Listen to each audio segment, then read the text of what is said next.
Hey, what's up, everybody? Welcome back to the channel. So this reaction was part of a collaboration live stream between myself and Tossie Reacts over on his channel. Thank you so much again, Tossie, for inviting me to join you for our first collaboration together on your channel. I know we plan to do many more live streams together. I'm looking forward to it. Tossie is an amazing friend, brother, and fellow reactor. It would be awesome if you'd show him some love and support by visiting his channel and considering subscribing to him. We plan to do many more live streams in the future, and we hope that y'all could join us for those. With that being said, I love and appreciate each and every one of you so much. I hope you enjoy the reaction, and I look forward to seeing you on the next one. Peace. Loaf, 2 out of 3 ain't bad. Let's do it. I appreciate that, brother.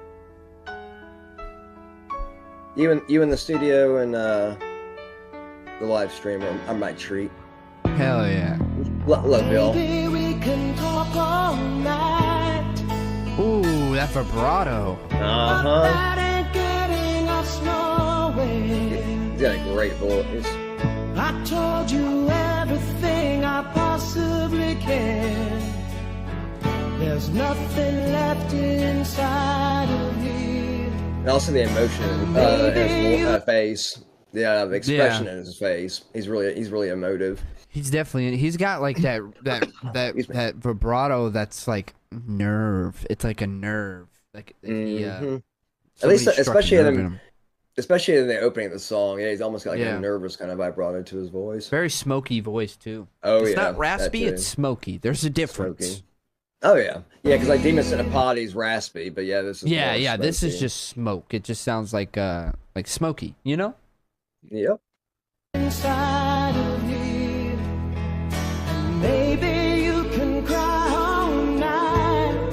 I forgot how good his voice is, honestly. But that'll never change the way that I feel. The snow is really piling up outside. I wish you wouldn't make me leave here. I poured it on and I poured it out. I'm glad this is live too. I tried to show you just how much I care. I'm tired of words and I'm too. One thing that I notice is, first and foremost, dude's got a great voice, okay? It's very clean. Even though it's smoky, it cuts very well through the mix of everything. Kind of reminds me of, who's the guy from Journey? Is it Steve Perry? Oh, Steve that's Perry. That's a good comparison, actually. Yeah, it kind of has similarities to Steve Perry. Granted, you know, Meatloaf is his own person. Steve Perry is his own person. But there's times where artists can share certain qualities, and that's perfectly fine, honestly. But one thing that I'm noticing is, this is kind of nerdy, but do you know what a de-esser is, Sonic? I don't think so, but I'm not sure. So a de-esser... Go as nerd as you want to, because I'm fascinated by that kind of stuff, and that's one of the things I actually like. Actually, one of the things I find the most interesting about you as like a musician, and like I really love and appreciate you like taking the time to break stuff like that down, because I don't necessarily understand all of it, but I'm glad you're willing to talk about it and like try to describe it. So thank you. Of course, yeah. Well, basically a de-esser. Okay. It's very similar to this, right?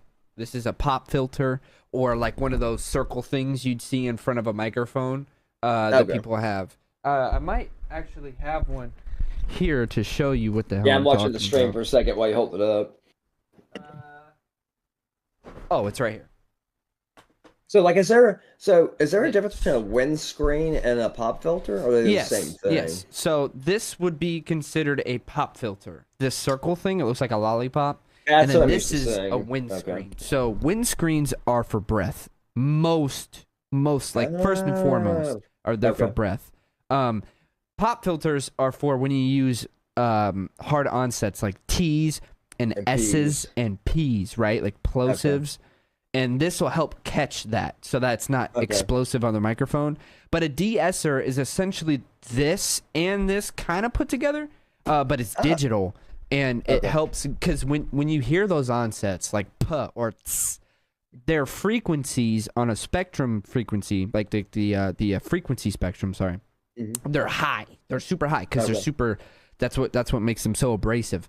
A de-esser kind of helps duck that so that it's not as in your face, And I'm just thinking like it's interesting how different, like, because back then this looks like it's old. Like this has to be like 90s. Yeah, 2013, so 11 years old.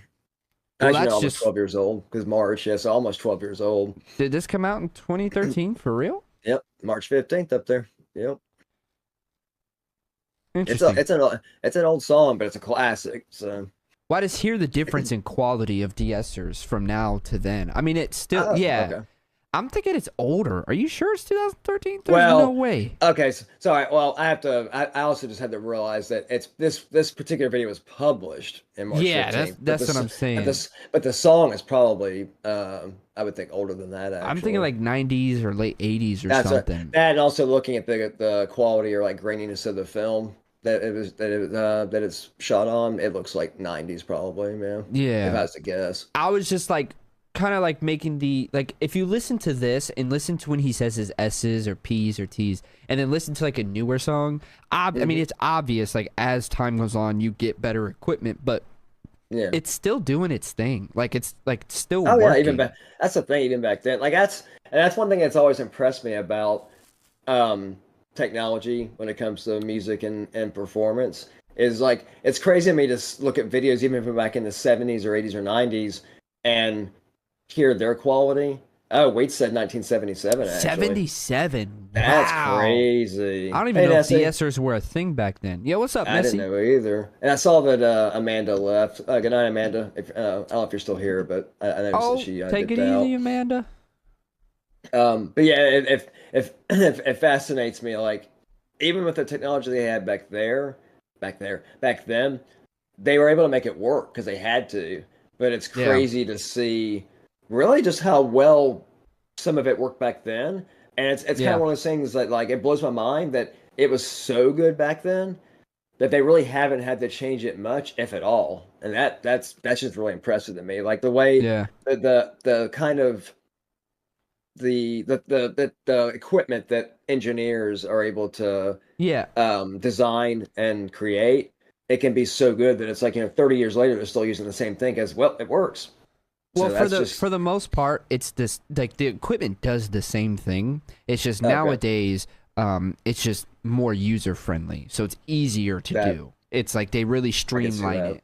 Rather, like back in the day, I'm sure it was more like extravagant and more stuff that you had to do to get a sound. Whereas now you can just slap a couple of VSTs on something and like presets, and it's just it's a lot easier now. But like a compressor is always going to compress. Like there's different tonal qualities, but like it's either way it's still doing the same thing. Right. It's just nowadays it's more streamlined, and I'm sure a little bit better, but at the end of the day, a compressor is a compressor. Reverb is reverb. You know what I mean? Like it only does so much, right? It's either designed to do only one thing very well or a couple of things. Yeah, there are some plugins that are mixed, so like for sure. But I think me personally, when I'm making music, is I tend to go for plugins that are like if I'm gonna use a compressor, I'm gonna use a compressor that's meant only to compress, because you know what I mean. You have more control, so that's why I do that. That's actually a good point. Yeah, and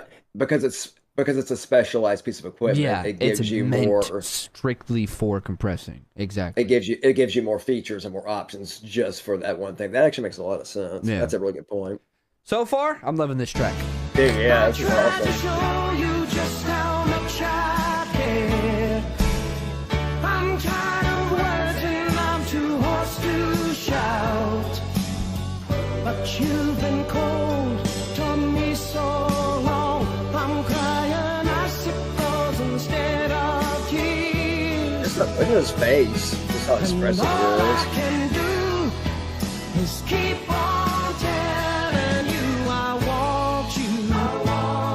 I need you. But there ain't no way I'm ever gonna love you. I just hear the emotion in his voice.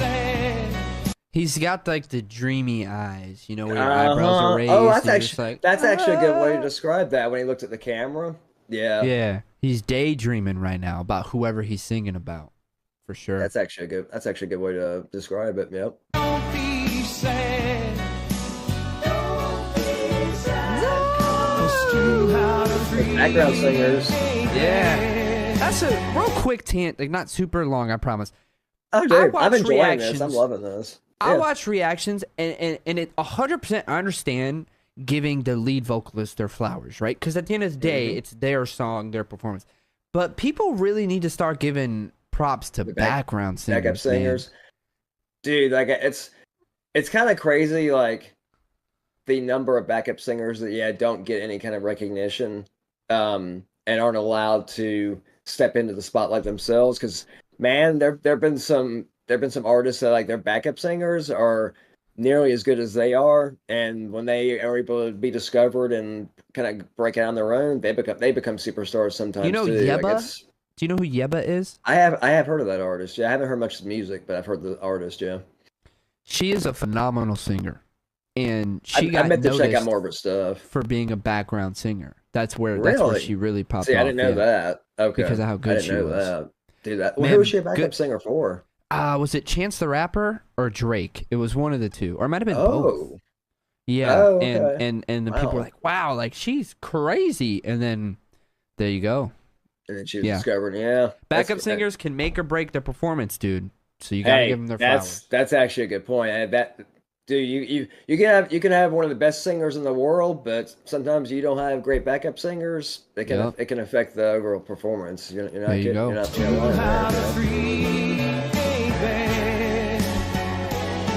Now don't be sad, 'cause 2 out of 3 ain't bad. You'll never find your gold on a sandy beach. You'll never drill for oil. That's killing the piano too.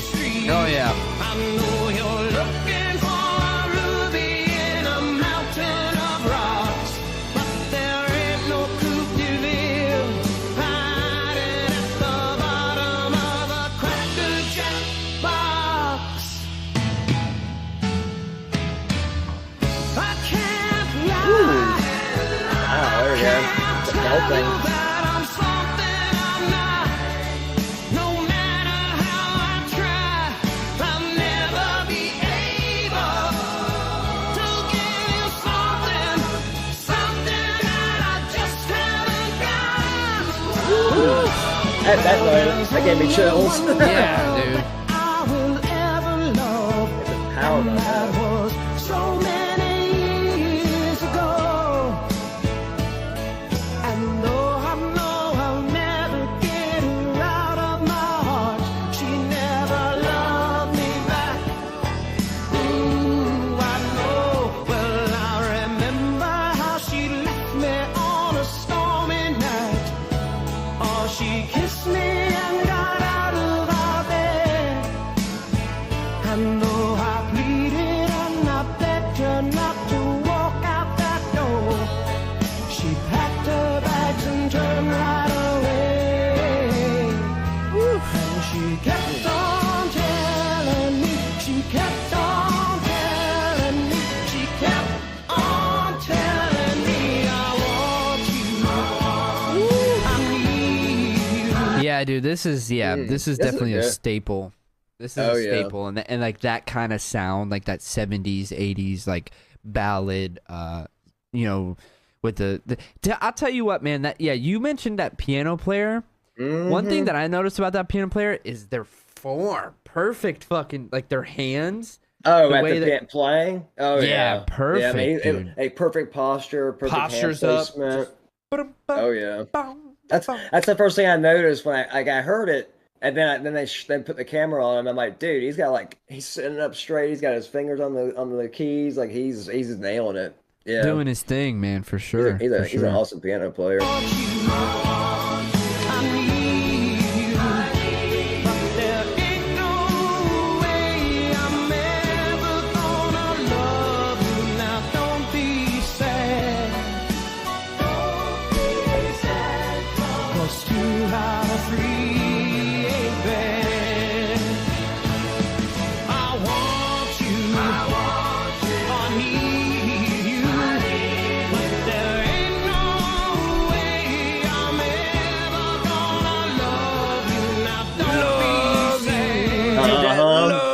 hear that in his voice. And He's actually, adding rasp. And I actually like the fact you mentioned the piano player. I like the fact that they're back to back. He's sitting next to him, but with his back slightly turned. I love how they're sitting side by side like this right now. Yeah. So when me and you start a band, we gotta sit back to back when we're performing. Hey, what instrument you want to play? What instrument what do you want to be? Do you want to be lead singer? Do you want to be guitarist? Do you want to be piano player? What would you want to be in a band? I feel like I'd probably either be piano or guitar. You wouldn't want to do like lead vocals or nothing? I can't really sing very well, unfortunately. I wish I could. Know of? Dude. Have you ever tried? I will say I haven't. I probably haven't given myself a fair shot. I probably haven't given myself a good enough effort or attempt. I'll be honest. Yeah, I think because I was young when I was younger, I didn't sound great, but people's vocal cords change and mature and all that. So yeah, it's like I've said in the car or the shower. The car I can sometimes sing along with even something like Brent Smith from Shinedown. Like I'll like I'll match his notes and I'll even be like perfectly in tune. And in my head, I'm thinking I can't sing like Brent Smith. He sounds amazing. I can't do that. And then I do it, and I'm like, where the hell did that come from? I didn't know I could do that. You surprise yourself, man. Yeah, if I did, like, holy crap! If I knew I could do that, maybe I'd actually practice more and actually give it a shot. That's how it started for me, dude. It's really similar. Like me and my buddy were riding on a moped, and there was a Panic at the Disco song playing. It was nice. It was This Is Gospel, and the part where he's like, if you love me, let me go. But like, obviously he belted the shit. And I was fucking around and I belted it, and my friend was like, yo, you kind of hit that note. And I was like, really? And then I started practicing, and then that's where I'm at.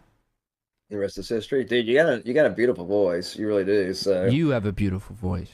Oh, well, thank you. I appreciate it. Of course. Let's wrap this up. This is Meatloaf, 2 out of 3 so far, dude. I'm loving it. Like I said, it's a staple in that like 70s, 80s ballad. He has a nice smoky voice, and he puts rasp when he needs to. Piano player. Yeah.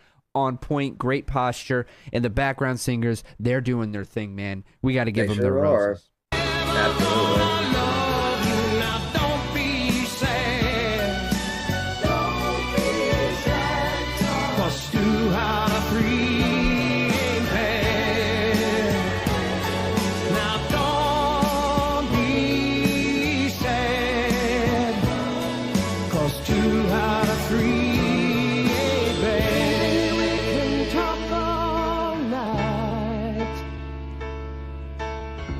Nice, just him and the piano. Got a little hint of the background singers at the very end there. Oh yeah, to end it out. Dude, that was even better than I remember it being. Round of applause, man. I was gonna say, yeah, it's probably also partially because it was live. It's hard to beat Meatloaf live, like it really is. That was my introduction to Meatloaf, man. And Dude. I'm here's the thing. I was born 2001, right? So my music era, like when I was growing up, I wasn't listening to that style of music. My mom would listen to like Christian music and like bands like Need to Breathe. A lot of people don't know Need to Breathe, but I'll say this. They are my top 1 band. They're my favorite band to ever exist. I don't talk about them a lot, but so what's the name again? One more time. Need to Breathe. Need to Breathe. Okay, I have heard of them. Okay, they're amazing. They're really good. That's a good choice. But like, I never grew up listening to this because like, it's just my mom would never listen to it, so I wouldn't, right? And gotcha.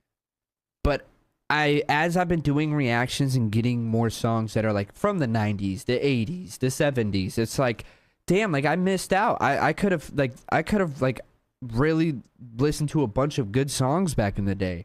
Not that I'm, upset with who I grew up listening to, but it would be nice to have had that diversity in music growing up.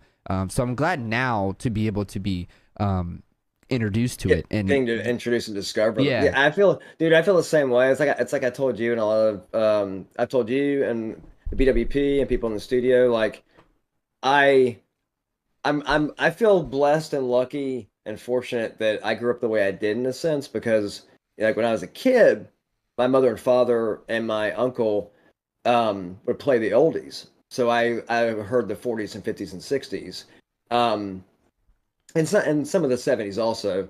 I mean, that's how I heard. That's how I found Casey and the Sunshine Band, and Gloria Gaynor, some of the disco kind of stuff. But I didn't really learn. I didn't really hear any. I wasn't exposed to really any like rock or rap or hip hop, anything like that, R&B really, until my brother and I would hang out more. And he's the one who introduced me to artists like Queen and Billy Joel and Huey Lewis and the News and Journey. So like that was already an eye-opening thing. Like holy crap, there's always I knew this stuff. Now there's this whole other world that's been opened to me with rock and R&B and hip hop kind of stuff. Because the other earlier was a lot of classical and oldies. So like I was already getting exposed to new artists and new genres up until before I like got into middle school basically. Then when I went to school, that's when it just kind of the door opened wide. It was like, hey, dude, by the way, there's always other artists and genres and styles that you didn't know existed out there. Like, check this stuff out. So, but yeah, like, dude, I'm 47 and I've been around music my entire life. And one of the things I love about YouTube, one of the reasons why I wanted to do music reactions, is that I'm being exposed to so many different artists that I've never heard of before, and finding genres and subgenres. Like symphonic metal, for example, there's metal, but then there's symphonic metal and there's power metal, that kind of stuff. I'm discovering all these artists and genres I never knew were even a thing, that I never knew existed. I'm like, dude, this is awesome. Like music is so expansive. Like you can never live long enough to know about all of it. It's like impossible. But that's one of the things I love the most about it. So like you know artists that I've never heard of before. And I probably know artists that you never heard of before because I've been requesting them on your channel, and you're like, dude, I've never heard of Morissette, I've never heard of Gabriel. Yeah, that's one thing I love about music, and just the communities on YouTube is being able to share that with each other and help each other discover new artists and new music. I love it. So, well, there you go. That's why being a reactor is a blessing. Absolutely. Well, I mean, to me, few things are more enjoyable in life than music, and it's even more enjoyable when you can share it with somebody else. So. With a friend, right? Absolutely. Well, round of applause for Meatloaf. Yep. 2 out of 3 ain't bad. Thank you so much for my first introduction to Meatloaf. And like I said, love that style of music, and I'd love to check out more in the future. Absolutely.